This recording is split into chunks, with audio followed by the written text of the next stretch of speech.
Hello students, स्वागत है आप सभी का मेरे channel civil engineering chapter wise में। आज मैं आपके लिए लेके आया हूँ next video of highway engineering. ये हमारा लेक्चर नंबर 16 और ये है हिल रोड्स का लास्ट पार्ट। ओके, आइए स्टार्ट करते हैं आज की video. Content of this chapter, first part में हमने typical cross section of hill roads and its component इन सभी को कवर किया था। इस पार्ट में हम कवर करेंगे landslide, road drainage, soil erosion, slow avalanche, snow clearance and frost, and last land subsidence. इन सभी को हम इस पार्ट में कवर करेंगे। वीडियो स्टार्ट करने से पहले अगर आपने मेरे चैनल को अभी तक सब्सक्राइब नहीं किया है तो प्लीज़ इसको सब्सक्राइब कीजिए, अपनी स्टडी रिलेटेड ग्रुप में इसको शेयर कीजिए ताकि मुझे भी आपके लिए नई नई वीडियो बनाने में मोटिवेशन मिलता रहे और मैं और ज़्यादा मेहनत से आपके लिए और नई नई वीडियोस लेके आता रहूँ। Thank you. आइए स्टार्ट करते हैं आज की video. Types of curves on hill roads. Hill roads पे 3 टाइप के कर्व्स होते हैं। फर्स्ट है हेयर पिन कर्व, सेकंड री एंट्रेंट कर्व एंड थर्ड है स्लैंट कर्व। ये हमारा हिल पार्ट और इस पे ये है रोड एरिया। इस रोड में ये आप कर्व देख रहे हैं घुमावदार, इसमें जो अंदर की तरफ बैंड है हिल की डायरेक्शन में उसको बोलते हैं री एंट्रेंट कर्व। ये देखिए, ये जो कर्व है ये हमारा री एंट्रेंट कर्व है और जो आउटवर्ड साइड में कर्व है ये हिल साइड से दूसरी तरफ जो बैंड है वो हमारा होता है स्लैंट कर्व। ओके, इन सभी को अभी डिटेल में हम देखेंगे। री एंट्रेंट कर्व क्या होता है? This curve at the valley of A hill having concavity outward, जिसकी कनकेविटी हमारी आउटवर्ड डायरेक्शन में होती है। The centre of curvature of री एंट्रेंट curve lies away from the hill side. Okay, जो सेंटर ऑफ कर्वेचर है इसका हमारा जो हिल साइड है उससे अपोजिट डायरेक्शन में होता है। It provides adequate visibility and are less dangerous. ये जो कर्व है कम डेंजरस है क्योंकि ये देखिए, ये जो हमारा कर्व है ये हमारा री एंट्रेंट कर्व। इसमें हम जब इस डायरेक्शन से दूसरी तरफ जाते हैं तो हमें सामने वाले व्हीकल का आना हम देख सकते हैं और अपने व्हीकल को इजीली हम बचा सकते हैं। ठीक है, जबकि स्लैंट कर्व में हम इस तरफ से अगर ट्रैवल कर रहे हैं उस तरफ हमें जाना है इस डायरेक्शन में तो हमें पता नहीं लगता सामने कौन व्हीकल आ रहा है जब तक हमारा ये हिल पार्ट वहाँ से रिमूव ना हो। ठीक है, रिमूव होगा तो हमें सामने से साइट हमारी जो साइड डिस्टेंस है वो क्लियर होगी, बट अगर ये साइड डिस्टेंस क्लियर नहीं है तो बिल्कुल भी ये सेफ नहीं है, डेंजरस होता है काफ़ी ज़्यादा स्लैंट कर्व। ठीक है, slant curve, slant curve are the convexity outward, जिसकी कन्वेक्सिटी हमारी आउटवर्ड होती है। Centre of curvature of this type curve lies toward the hill side, hill side की तरफ इसका सेंटर ऑफ कर्वेचर होता है। The bend form by the slant curve in a hilly road is known as corner bend. Corner bend ये form करता है। This curve are very dangerous and do not provide adequate visibility. ठीक है, ये देखिए, ये है हमारा कॉर्नर बैंड। आप इस डायरेक्शन से जब इधर ट्रैवल करते हैं तो जो कर्व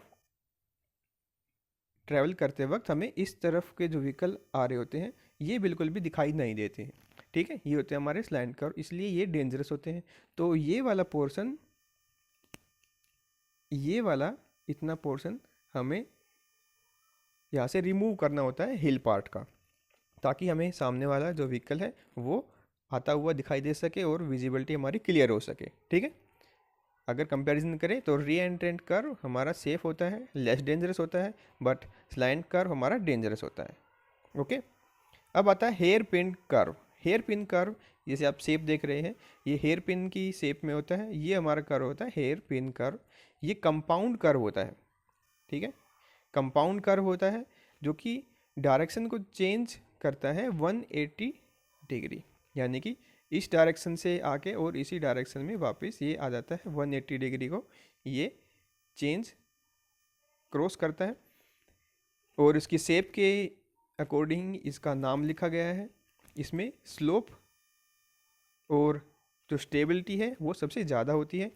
स्लोप इसमें कम होता है और स्टेबिलिटी ज़्यादा होती है। IRC ने रिकमेंड किया है कि मिनिमम इंटरवेंशन लेंथ 60 मीटर हो किसी भी 2 टाइप के हेयर पिन बैंड में, ठीक है।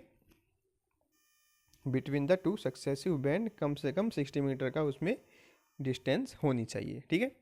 ये स्टेबिलिटी पॉइंट ऑफ व्यू से सबसे स्टेबल हमारा कर्व होता है। नेक्स्ट आता है हमारा लैंडस्लाइड। लैंडस्लाइड आप सभी ने इसके बारे में सुना होगा। ये क्या होता है, जिसमें बारिश की वजह से या फिर स्नो की वजह से आपका जो हिल पार्ट है वो स्लाइड करके स्लिप करके नीचे गिर जाता है। उसके रास्ते में जो भी आता है वो उसको ख़त्म कर देता है।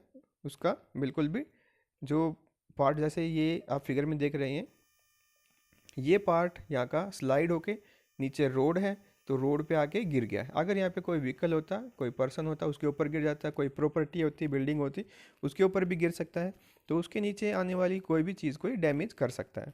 तो ये काफ़ी डेंजरस होता है। इनके जो साइड इफ़ेक्ट्स होते हैं काफ़ी ज़्यादा होते हैं। ये क्या होता है, downward and outward movement of slope forming material under influence of gravity.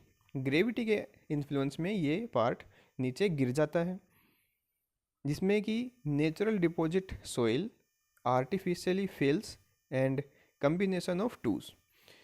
जिसमें हम जो नेचुरल डिपॉजिट सोइल होती है, वहाँ पे जो मिट्टी होती है, स्टोन होते हैं, और आर्टिफिशियली अगर वहाँ पे फिलिंग की गई है तो वो पार्ट भी नीचे गिर सकता है, ठीक है। ये होता किसकी वजह से, सरफेस जो सेपरेट हो जाते हैं by falling, flowing and sliding. इसमें जो सरफेस है वो ओरिजिनल जो स्ट्रॉन्ग सरफेस से सेपरेट हो जाते हैं और स्लाइड करके नीचे गिर जाते हैं, ठीक है। ये होता है हमारा landslide. Causes of landslide. Landslide के जनरली 2 ही कोजेस होते हैं, या तो उसकी शियर स्ट्रेंथ कम हो जाती है, डिक्रीज इन शियर स्ट्रेंथ, और इंक्रीज इन शियर स्ट्रेस। अगर उसकी शियर स्ट्रेस में बढ़ोतरी हो जाती है तब भी लैंडस्लाइड हो सकती है, और अगर उसकी शियर स्ट्रेंथ में कमी हो जाती है तब भी वो लैंडस्लाइड हो जाती है। अब फर्स्ट केस हम लेते हैं जिसमें increase shear strength, shear stress, उसके ऊपर जो स्ट्रेस है वो इंक्रीज होता है। स्ट्रेस उनकी वजह से इंक्रीज होता है। फर्स्ट जो आता है हमारा increase in pore pressure water, pore water pressure. जो पोर वाटर प्रेशर है अगर वहाँ पे इंक्रीज होता है तब भी वहाँ पे स्ट्रेस इंक्रीज होता है। Vibration and shocks caused by earthquake, earthquake की वजह से वहाँ पे स्ट्रेस ज़्यादा हो सकता है। अंडरमाइनिंग कोज्ड बाय एक्सक्वेशन और इरोजन, अगर अंडरमाइनिंग है, उसके नीचे माइनिंग की गई है, या फिर सोइल इरोजन है, उसकी वजह से भी इसका स्ट्रेस इंक्रीज हो जाता है। Removal of lateral support and increase in slope angle, slope angle अगर इंक्रीज कर देते हैं या फिर लेटरल सपोर्ट सोइल का हम हटा देते हैं तब भी इसका स्ट्रेस बढ़ जाता है। Increase in surcharge due to weight of traffic, accumulation of snow और वेट ऑफ बिल्डिंग। अगर उसके ऊपर कोई बिल्डिंग है हमने बना दी है और उसके ऊपर ज़्यादा बर्फ़ आ गई है या फिर हैवी ट्रैफिक लोड है उसके ऊपर, उसकी वजह से भी इसका स्ट्रेस, सोइल पे जो स्ट्रेस होता है वो बढ़ जाता है और लैंडस्लाइड हो सकता है। ओके, नेक्स्ट फैक्टर हमारा जिसमें है शियर स्ट्रेंथ कम हो जाती है, reduction in shear strength. Shear strength कैसे कम होती है, जैसे कि presence of faults, discontinuities, joints etcetera in bedding plane of the strata. अगर जो हमारा बेड है जिसके ऊपर हमारा कंस्ट्रक्शन हुआ है या फिर हिल जो जिस पार्ट पे बनी हुई है उसमें कोई फिसर्स हैं, कोई फॉल्ट है, कोई क्रैक्स हैं या फिर जॉइंट्स हैं, इन सब की वजह से भी उसमें जो शियर स्ट्रेंथ है वो कम हो सकती है, ठीक है। Change in the characteristic of soil due to increase in water content, अगर वहाँ पे कंटिन्यूसली काफ़ी हैवी रेन हो रही है उसकी वजह से भी वहाँ पे वाटर कंटेंट ज़्यादा हो जाता है और जैसे जो बियरिंग कैपेसिटी है, शियर स्ट्रेंथ है, वो कम हो जाती है। Development of hair cracks due to alternating swelling and shrinkage और सॉइल स्ट्रक्चर का अल्टरनेटिंग फ्रीजिंग और श्रिंकेज, जिससे गर्मी से वो फैलती है और ठंड में वो सिकुड़ती है, उसकी वजह से भी इसमें काफ़ी सारे क्रैक्स आ जाते हैं, जिससे वो उसकी शियर स्ट्रेंथ है वो कम हो जाती है, सहन करने की ताकत उसकी कम हो जाती है और वो लैंडस्लाइड कर सकती है। ठीक है। प्रिवेंशन ऑफ लैंडस्लाइड जैसा कि आप इस इमेज में देख सकते हैं, ये एक स्लोपी एरिया है रोड पे। इस पार्ट को गिरने से बचाने के लिए यहाँ पे हमने रिटेनिंग वॉल और ब्रेस्ट वॉल, ये रिटेनिंग वॉल नहीं, ये हमारी ब्रेस्ट वॉल है, ब्रेस्ट वॉल का कंस्ट्रक्शन किया है। ओके। और इसमें जो आप पॉइंट्स देख रहे हैं ये होल्स हैं छोटे छोटे, इनको बोलते हैं वीप होल्स।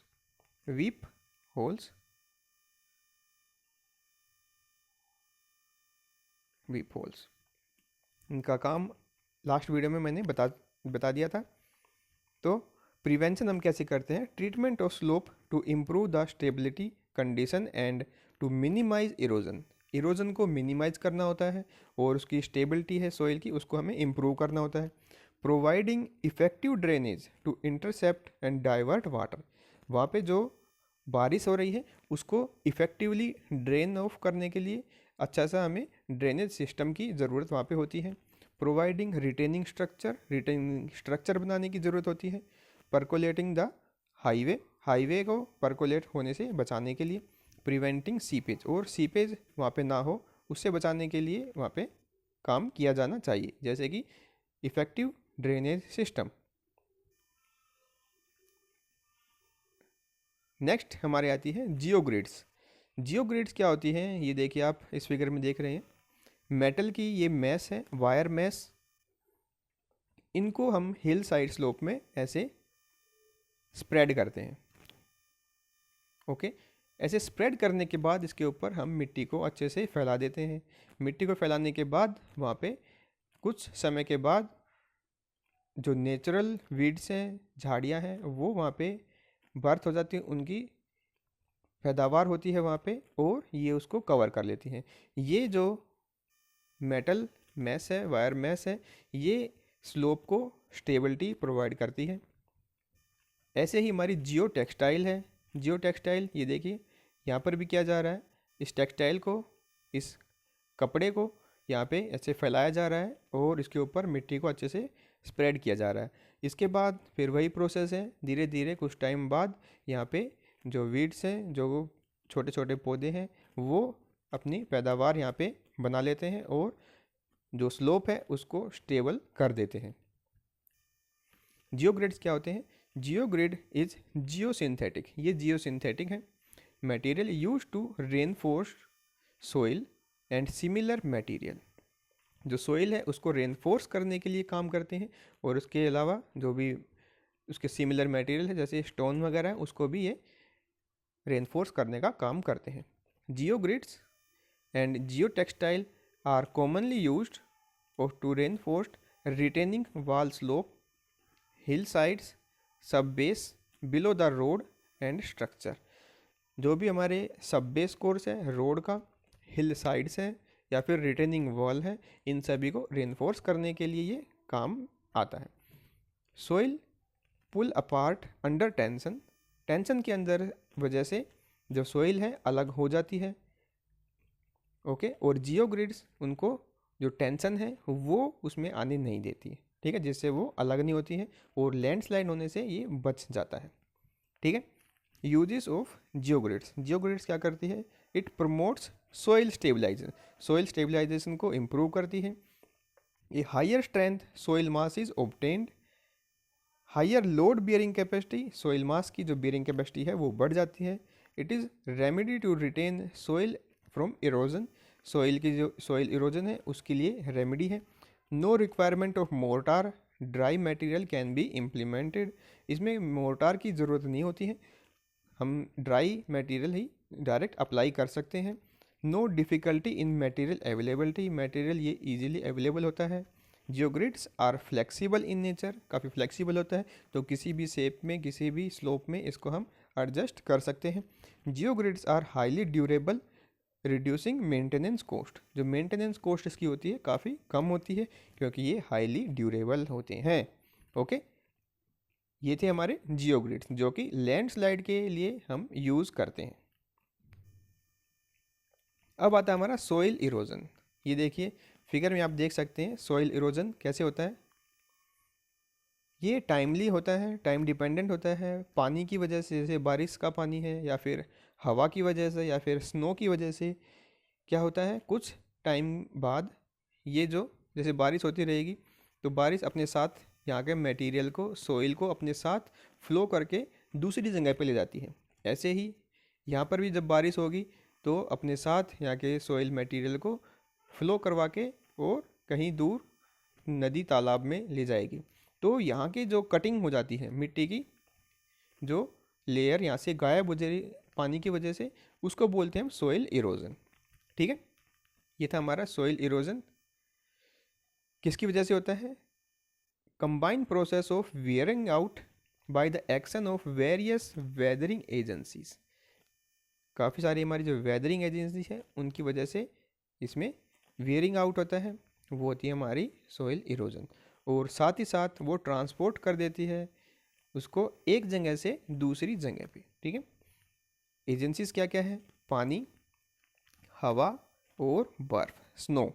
ठीक है, soil erosion of rock depends upon, किस किस चीज़ पे डिपेंड करता है? इंटेंसिटी ऑफ रेनफॉल, जितनी हैवी रेनफॉल होती है उतनी ही जल्दी वहाँ की मिट्टी कटती है और पानी के साथ बह जाती है। ड्यूरेशन ऑफ रेनफॉल, कितने लंबे समय के लिए पानी वहाँ पे बरसता है तो उतने ही लंबे टाइम के लिए वो वहाँ से मटेरियल को अपने साथ फ्लो करके ले जाएगा।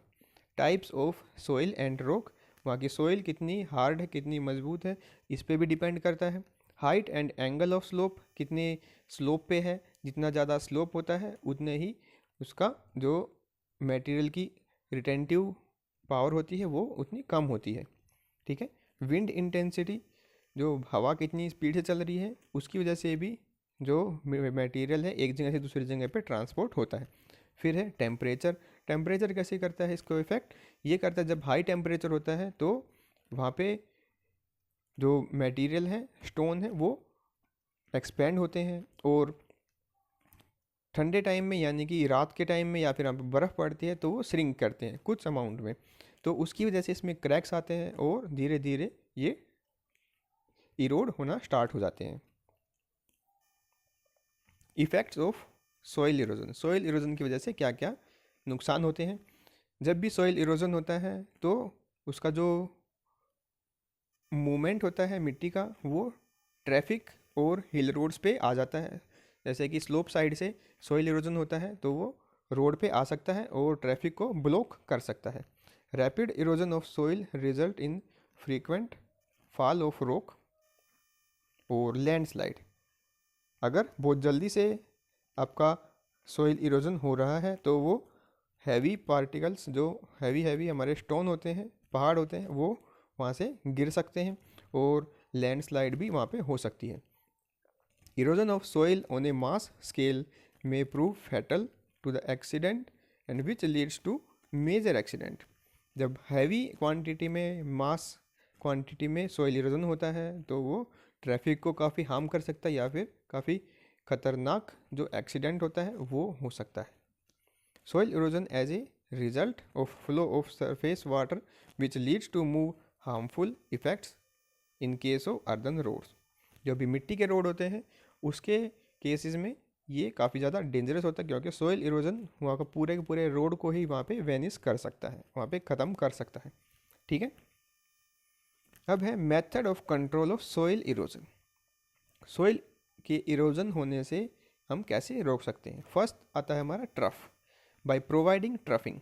ट्रफिंग जैसा कि आप इस फिगर में देख रहे हैं, ये मैट है और मैट पे घास लगी हुई है, ग्रास।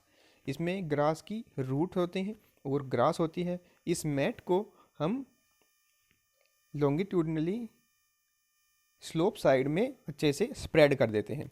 कुछ समय बाद जो ग्रास होती है वो वहाँ की मिट्टी के साथ कंबाइन होके और ग्रो करना स्टार्ट कर देती है। तो ये जो ग्रास होती है ये वहाँ पे जो मिट्टी है उसके सोइल इरोजन में काफ़ी ज़्यादा हेल्पफुल होती है, क्योंकि सेल इरोजन वहाँ पे नहीं होने देती है। ठीक है, तो मिट्टी को एक दूसरे पार्टिकल के साथ कंबाइन रखती है इसकी रूट्स, और इसमें जब पानी आता है बारिश का या हवा का तो डायरेक्ट इफेक्ट हमारी विंड का हमारी सोइल पे नहीं पड़ता है और सोइल इरोजन नहीं होता है। ठीक है, ये था हमारा बाय प्रोवाइडिंग ट्रफ। फिर है बाय टॉप सोइलिंग। टॉप सोइलिंग क्या होता है? ये थोड़ा कॉस्टली हमारा मेथड होता है।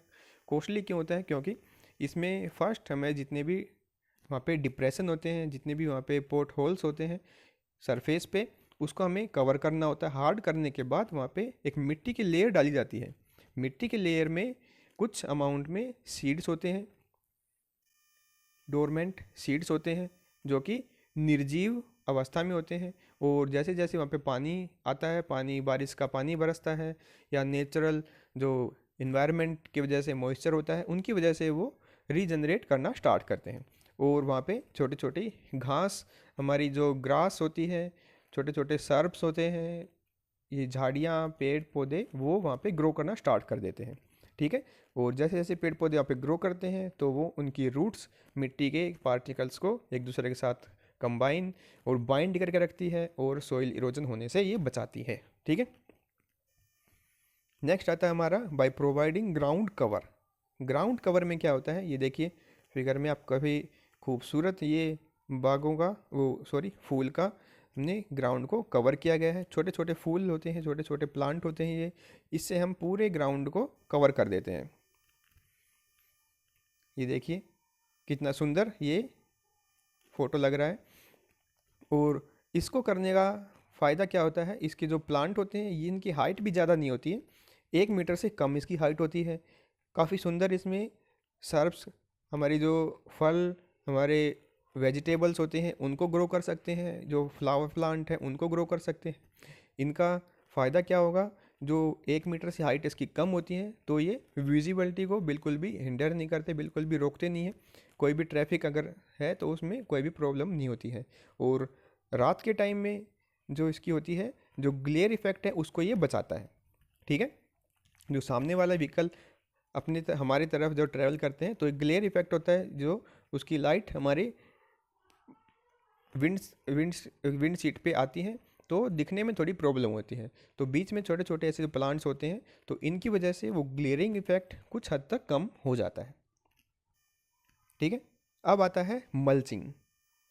मल्चिंग क्या होता है? इसमें जो डेड पार्ट्स होते हैं हमारे पेड़ पौधे, पत्तियाँ जो प्लांट से गिरती हैं, और मिट्टी, लोकल अवेलेबल जो भी मटेरियल होता है उन सब को हम इकट्ठा करके ऐसे फैला देते हैं। ये देखिए ये पाइप में इन सब को भरा गया है और ये यहाँ पे इसको अच्छे से फैला रहा है लड़का। इससे क्या होता है ये देखिए, इसमें straws, grass matters, road side cutting and locally available material like pine branches, falling leaves, sawdust etcetera are spread uniformly हम उसको अच्छे से स्प्रेड कर देते हैं, और वो लेयर एक टाइप की प्रोटेक्टिव लेयर का काम करती है, जिससे डायरेक्ट हमारी मिट्टी वाटर के कांटेक्ट में, रेन वाटर के कांटेक्ट में या फिर विंड के कांटेक्ट में या फिर स्नो के कांटेक्ट में डायरेक्ट नहीं आती है। ठीक है, ये प्रोटेक्टिव लेयर जो वहाँ पे सीड्स हैं उनको रीजनरेट करने के लिए और उसमें मॉइस्चर को रिटेन करने का काम भी करती हैं, जिससे वहाँ की फर्टिलिटी काफ़ी अच्छी भी हो जाती है। इसको बोलते हैं मल्चिंग। डेड पार्ट्स को अच्छे से स्लोप पे फैलाना, इसको बोलते हैं मल्चिंग। ठीक है, अब आता है हिल रोड ड्रेनेज। हिल रोड ड्रेनेज के बारे में हम पहले भी फर्स्ट पार्ट में भी थोड़ा सा पढ़ चुके हैं, इसमें और डिटेल में डिस्कस करेंगे। इसका काम क्या होता है? The hill roads has adequate camber slope, उसका कैम्बर स्लोप एडिक्वेट होना चाहिए। No accumulation of water on sides, वहाँ पे रोड साइड में कोई भी पानी का इकट्ठा जमाव नहीं होने देना चाहिए। Seepage of water from the road surface road side should be minimised by construction of suitable such water surface drain. ठीक है, वहाँ पे अच्छे से side drain, cross drainage work अच्छे से होना चाहिए। Side drain should be sufficient of capacity and slope. उसकी कैपेसिटी और स्लोप साइड ड्रेन का अच्छा होना चाहिए।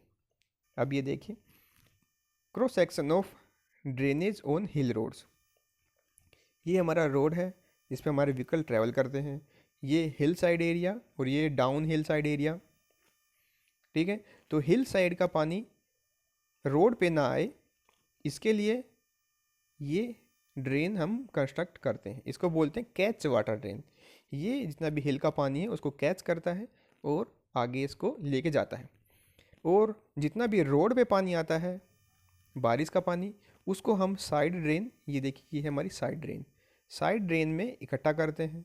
और साइड ड्रेन से उसको क्रॉस ड्रेनेज वर्क, ये स्कूपर है, इनके थ्रू उसको हम डाउन हिल साइड में डिस्पोज कर देते हैं। ठीक है, ये थी हमारे cross section of drainage on hill roads. अब इसका हम प्लान देखते हैं। ये देखिए, ये है हमारा रोडवे। ओके, आप समझने की कोशिश कीजिए। ये है प्लान इसका। इसको अब हम टॉप व्यू ऊपर से देख रहे हैं। ठीक है, इसके ऊपर, और ये है रोड के साइड में जो हमारी ड्रेन है, ये है हमारी साइड ड्रेन। ठीक है, साइड ड्रेन के ऊपर ये है हमारा अप हिल साइड, जिसमें पहाड़ी की तरफ ऊपर चढ़ना है। वहाँ पे ये बनी हुई है हमारी कैच वाटर ड्रेन, जो कि जितना भी पानी हमारा बारिश का हिल साइड से आएगा उसको ये कैच कर लेगा। ठीक है, अब हमारे आते हैं ये कलवर्ट, छोटी सी कलवर्ट है। ये हमारा क्रॉस ड्रेनेज वर्क का काम करती है। साइड ड्रेन का वाटर कैच ड्रेन का वाटर इसकी तरफ आता है, कैच ड्रेन का वाटर इसकी तरफ आता है, और ये पानी यहाँ पे इकट्ठा होता है। कैच पिट हमारे होते हैं। कैच पिट में ये पानी इकट्ठा होके क्रॉस ड्रेनेज वर्क के थ्रू इसको दूसरी तरफ हम निकाल देते हैं, डाउन हिल साइड की तरफ। ठीक है, उम्मीद करता हूँ ये फिगर आपको समझ में आई होगी। एक बार दोबारा से देखिए, ये हमारा रोड है, ये हमारा हिल साइड एरिया है। यहाँ से पानी इकट्ठा हुआ कैच ड्रेन में, कैच ड्रेन से ये आया कैच पिट में, और रोड का पानी हमारा साइड ड्रेन में आया। साइड ड्रेन से ये फिर कैच पिट में आया, कैच पिट से क्रॉस ड्रेनेज वर्क के थ्रू ये डिस्पोज हो गया हमारा डाउन हिल साइड में। ठीक है, ड्रेनेज ऑफ हिल रोड्स ये वही बताया गया है जिसमें side water flowing from the hill slope toward the roadway is one of the main problem. जो हिल साइड से पानी आता है वो काफ़ी प्रॉब्लम क्रिएट करता है, और इसको हम अच्छे से डिज़ाइन करके कैच वाटर ड्रेन कंस्ट्रक्ट करके इसको, जो कि पैरेलली रन करती है रोड के साथ साथ, ठीक है, कंस्ट्रक्ट करके वहाँ पे इसको डिस्पोज कर देते हैं पानी को। अब आता है सरफेस ड्रेनेज, जिसमें हम साइड ड्रेन का कंस्ट्रक्ट करते हैं। साइड ड्रेन को अलग अलग शेप होती है, जैसे angle shape, saucer and curve drain. ये एक नेक्स्ट फिगर में अच्छे से देख लेंगे।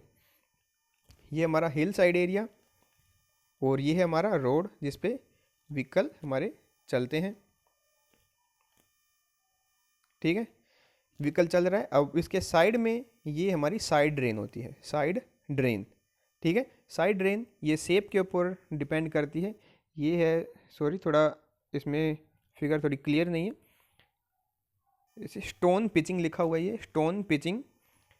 स्टोन की पिचिंग यहाँ पे की गई है, यानी कि स्टोन को अच्छे से यहाँ पे प्लेस किया गया है, और इसको बोलते हैं सोसर ड्रेन, जिसमें ये एक कर्व की शेप में ड्रेन बनी हुई है। अगर ये एक एंगल पे है तो इसको बोलेंगे एंगल ड्रेन। ठीक है, नेक्स्ट हमारी जो साइड ड्रेन आती है वो होती है कर्व एंड चैनल ड्रेन।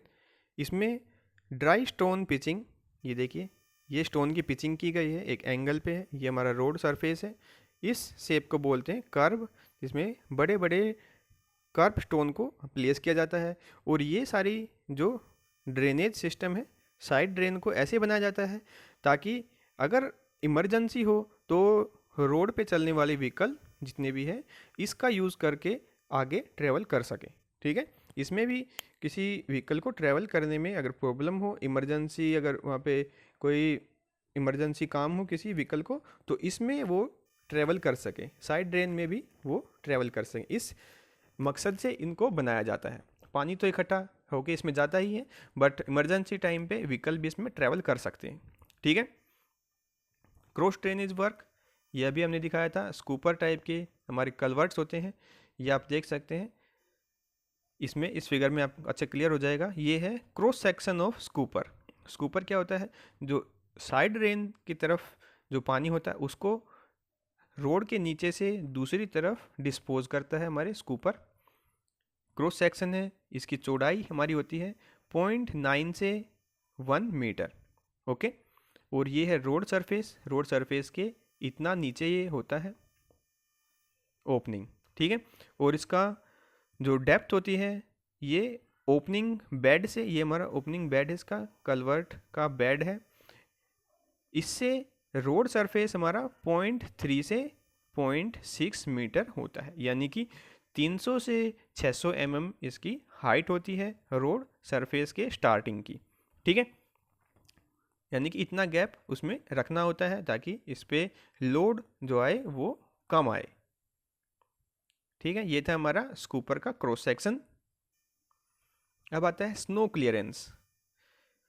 ये जो हाई एल्टीट्यूड का एरिया होता है, काफ़ी देश होते हैं वहाँ पे जहाँ पे बर्फ़ जो गिरती है उनकी वजह से काफ़ी ज़्यादा प्रॉब्लम होती है, वेरी एक्यूट प्रॉब्लम होती है वहाँ पे। क्यों होती है? क्योंकि total accumulation of compacted snow during winter months में एज हाई एज 6 मीटर इन हिमालयन रीजन। जैसे हिमालय रीजन है वहाँ पे जो स्नो होती है, स्नो की वजह से 6 मीटर तक की स्नो की डेप्थ वहाँ पे हो जाती है। 6 मीटर यानी कि अगर फुट में हम काउंट करें तो 1 मीटर में 3 फुट होते हैं, तो 6 मीटर में कितने हुए? 6 दिए 18, 18 फुट, 18 फीट की हाइट तक वहाँ पे बर्फ़ जम जाती है। ठीक है, अगर स्लो एवेलेंस की बात करें, एवेलेंस वहाँ पे होता है तो उसकी डेप्थ 25 से 30 मीटर की हो सकती है। ठीक है, आप जान दीजिए 25 से 30 मीटर की उसकी डेप्थ भी हो सकती है अगर वहाँ पे स्नो एवेलेंस होता है। Because of accumulation of snow hill roads are closed. वहाँ पे जब बर्फ़ गिरती है तो जो रोड है वो क्लोज कर दिए जाते हैं, ट्रैफिक वहाँ पे रुक जाता है और रिमूवल ऑफ स्नो का काम स्टार्ट वहाँ पे हो जाता है। जैसे ही बर्फ़ गिरती है वहाँ पे बर्फ़ को ब्लेड करके और थ्रो कर दिया जाता है, फेंक दिया जाता है रोड के साइड में, और ट्रक्स में उनको भर के और होल्ड अवे करके उसको दूर कर दिया जाता है। ट्रकों में, डंपर्स में उनको भर के दूर कहीं पे उसको फेंक दिया जाता है, जिसमें अलग अलग शेप के, अलग अलग साइज़ के हमारे व्हीकल्स होते हैं। जैसे अभी देखेंगे हम, ये देखिए, ये स्पेशली स्नो को क्लियर करने के लिए आप ये क्लियर कर रहा है, रोड पे जितनी भी स्नो है उसको ये अपनी बकेट से साफ़ कर रहा है।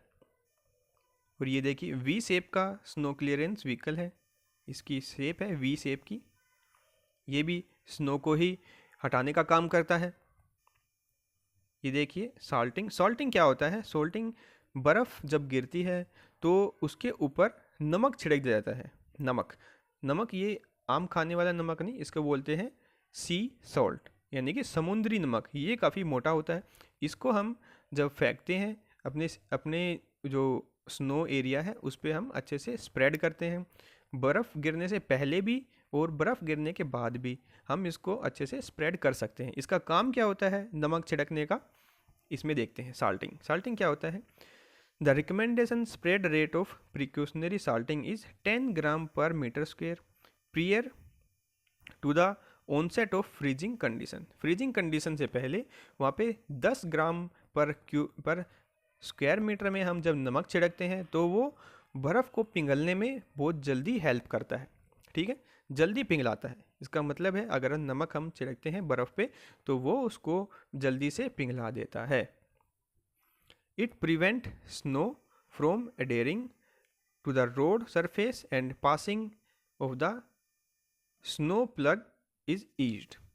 जो वहाँ पे स्नो इकट्ठी होती है, धीरे धीरे वो स्नो और ज़्यादा कंडेंस होके एक हार्ड मास का रूप ले लेती है, हार्ड जो स्टोन है उसका रूप ले लेती है, तो उसको ये होने से बचाता है। ठीक है, नमक जब हम उसे छिड़कते हैं तो वो उसको हार्ड होने से और ज़्यादा कॉम्पैक्ट होने से बचाता है, और जो उसका प्लग आउट का जो उसको हटाने का जो काम होता है उसमें ये काफ़ी सहायता करता है। ठीक है, तो ये काम होता है हमारा सॉल्टिंग का। ठीक है, जनरली जो साल्ट है वो रिकमेंड किया गया है 40 gram per metre square is recommended as maximum. ज़्यादा से ज़्यादा हम 40 ग्राम तक उसको 1 मीटर स्क्वायर पे छिड़क सकते हैं। अगर हाई रेट पे हम छिड़कते हैं तो वो वेस्ट होगा और अनइकोनॉमिकल होगा, अननेसेसरी होगा, उसका कोई ज़्यादा यूज़ नहीं होता है। Limiting stop of is at 40 gram per square metre. ठीक है, इतना नमक हम उसमें छिड़क सकते हैं, इससे ज़्यादा तो वेस्ट होता है। स्नो एवलांस, स्नो एवलांस आप सभी ने सुना होगा, इसके बारे में टीवी वीडियोस में आपने देखा भी होगा। काफ़ी ह्यूज क्वांटिटी में जब बर्फ़ स्लाइड करके नीचे आती है तो काफ़ी ज़्यादा डैमेज क्रिएट करती है।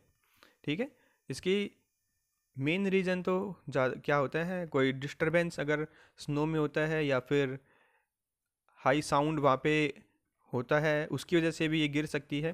तो जब ये अपने साथ नीचे आती है तो काफ़ी ह्यूज क्वांटिटी में, काफ़ी हैवी क्वांटिटी में नीचे अपने आती है, और उसके रास्ते में जो भी कोई चीज़ आती है उन सभी को डैमेज कर देती है। ठीक है,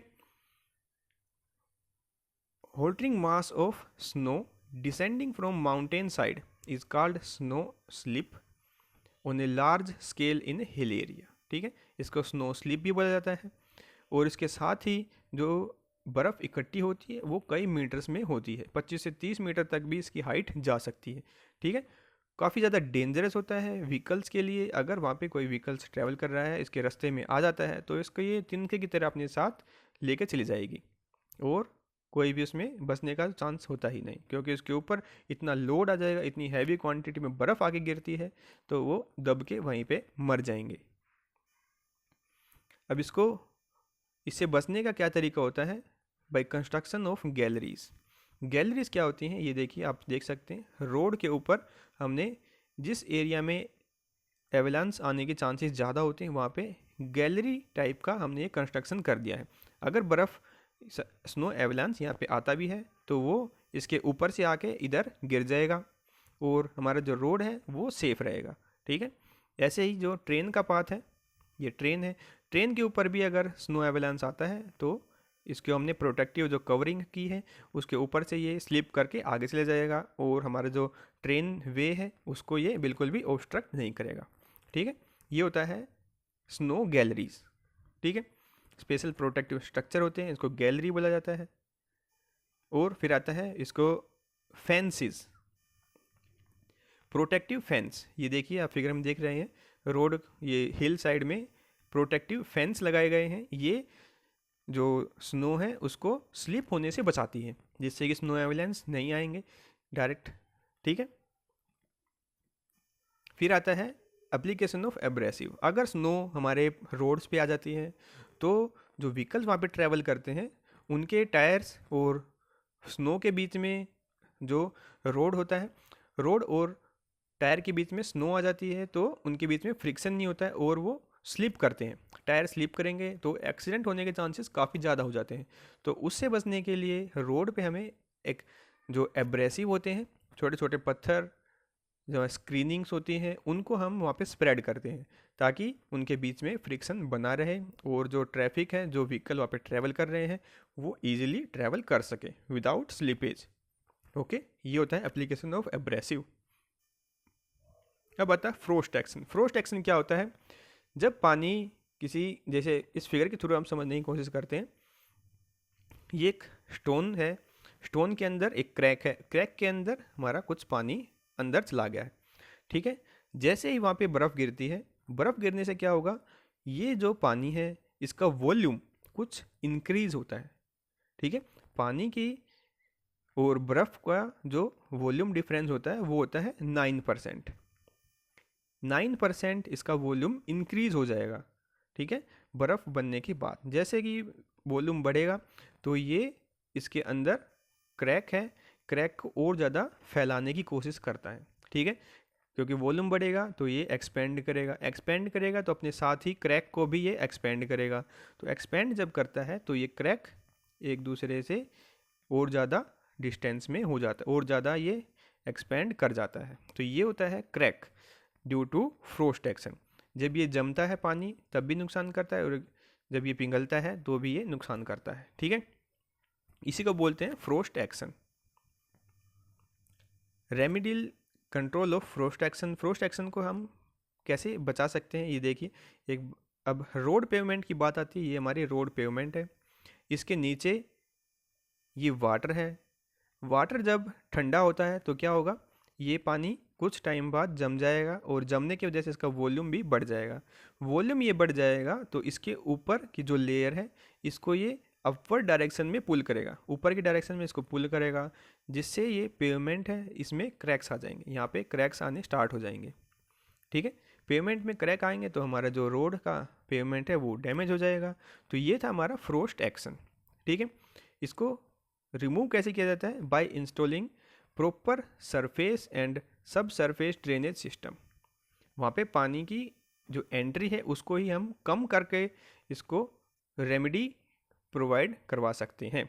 bye replacing the soil subjected to capillary action, जिस सोइल में कैपिलरी एक्शन ज़्यादा होता है उसको हम वहाँ से रिमूव कर देते हैं और ग्रैनुलर सोइल को वहाँ पे प्लेस कर देंगे, जिसमें कैपिलरी एक्शन काफ़ी कम होता है। कैपिलरी एक्शन क्या होता है, वो नीचे से पानी को ऊपर की तरफ उठाता है। कैपिलरी एक्शन होता है जिसमें स्मॉल साइज पाइप में पानी ऑटोमेटिकली अपने जनरल लेवल से ऊपर की तरफ राइज हो जाता है, ये होता है कैपिलरी एक्शन।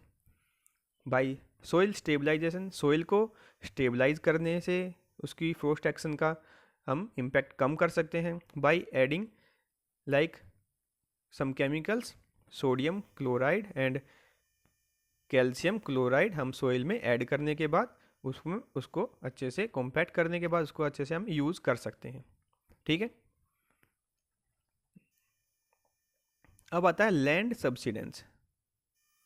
लैंड सब्सिडेंस जैसे आप फिगर में देख रहे हैं, ये देखिए फिगर, इसमें आप बता सकते हैं ये क्यों डैमेज हुए हैं ये सरफेस, क्योंकि इसके अंदर की इसकी नीचे की जो मिट्टी है वो सेटल हो गई है, नीचे की तरफ कॉम्पैक्ट हो गई है, ठीक है। किसकी वजह से, पानी की वजह से, या फिर जो कंस्ट्रक्शन प्रोसीजर है वो अच्छे से यहाँ पे इम्प्लीमेंट नहीं हुआ है। तो उन दोनों की वजह से ये मिट्टी यहाँ पे नीचे सेटल हो गई है, और ऊपर का जो रोड सरफेस है इस पर लोड पड़ने पे ये नीचे टूट के गिर गया है।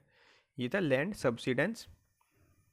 जैसे कि इस फिगर में भी आप देख सकते हैं, इसमें क्या बताया गया है, ये है हमारा बिल्डिंग एरिया, रेजिडेंशियल एरिया, जैसे कि दिल्ली का एरिया है या फिर मुंबई का एरिया है। ये एरिया वाइज तो बहुत छोटे हैं, बट यहाँ पे जो पॉपुलेशन है वो बहुत ज़्यादा है, ठीक है, बहुत ही ज़्यादा पॉपुलेशन है। पॉपुलेशन को रेजिडेंट हर एक को घर मिल सके तो यहाँ पे जो बिल्डिंग है वो भी बहुत ज़्यादा होती जा रही है।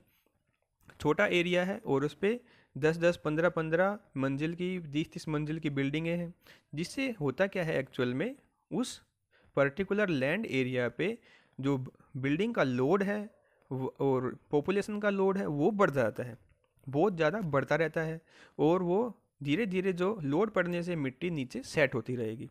ये देखिए सब्सिडेंस 6 to 100 mm, 6 से 100 mm पर ईयर, हर साल इतना ये सब्सिडेंस नीचे बैठ जाती है ज़मीन।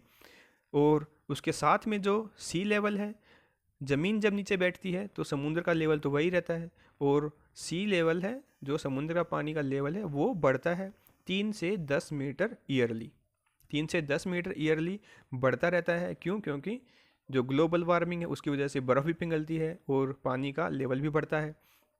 पानी का लेवल इधर बढ़ रहा है और ज़मीन का लेवल इधर घट रहा है सब्सिडेंस की वजह से। तो क्या होगा, जो स्टेट है काफ़ी सारे जो कंट्रीज़ हैं उनमें ये पानी अंदर घुस आता है और लैंड एरिया को कम कर रहा है, ठीक है। तो ये था लैंड सब्सिडेंस, ठीक है।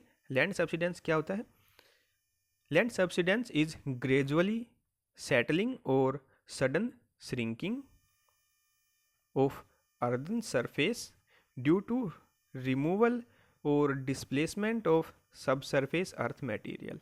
उसके नीचे का जो सरफेस है उसको डिस्प्लेस कर दिया जाता है, या फिर रिमूव कर दिया जाता है, या फिर मिट्टी नीचे सेट कर जाती है, सेटिंग हो जाती है उसके नीचे ड्यू टू हैवी लोड, तो उसको बोलते हैं लैंड सबसिडेंस। प्रिंसिपल कोजेस क्या होते हैं इसके अंदर? Aquifer system compaction associated with ground water withdrawal. जब हम नीचे का ग्राउंड वाटर है उसको पूरा निकाल लेते हैं तो वो कैविटी बन जाती है, और ऊपर लोड पड़ने पे वो कैविटी दब जाती है, कैविटी श्रिंक हो जाती है और लैंड का सबसिडेंस हो जाता है। ठीक है। Drainage of organic soil, organic soil वहाँ से जब निकल जाती है तब भी ये हो सकता है। अंडरग्राउंड माइनिंग जब की जाती है तब भी लैंड सबसिडेंस हो जाता है, क्योंकि मिट्टी को और कोयले को नीचे ज़मीन से निकाल जाता है और वहाँ पे काफ़ी ज़्यादा एरिया ओपन हो जाता है, वेकेंट हो जाता है, और जब ज़मीन पे लोड पड़ेगा तो वो एरिया फिल हो जाएगा और लैंड सबसिडेंस हो जाता है। नेचुरल कॉम्पैक्शन और कोलैप्स, नेचुरल जो कॉम्पैक्शन होता है उसकी वजह से भी, और कोलैप्स है उसकी वजह से भी लैंड सबसिडेंस हो जाता है। ठीक है, उम्मीद करता हूँ ये आपको समझ में आया होगा। तो आशा करता हूँ आपको ये वीडियो अच्छी लगेगी। तो मेरे चैनल्स को आप सब्सक्राइब कीजिए, इस वीडियो को लाइक कीजिए और अपने स्टडी रिलेटेड ग्रुप में इसको शेयर कीजिए। Thank you for watching, have a good day.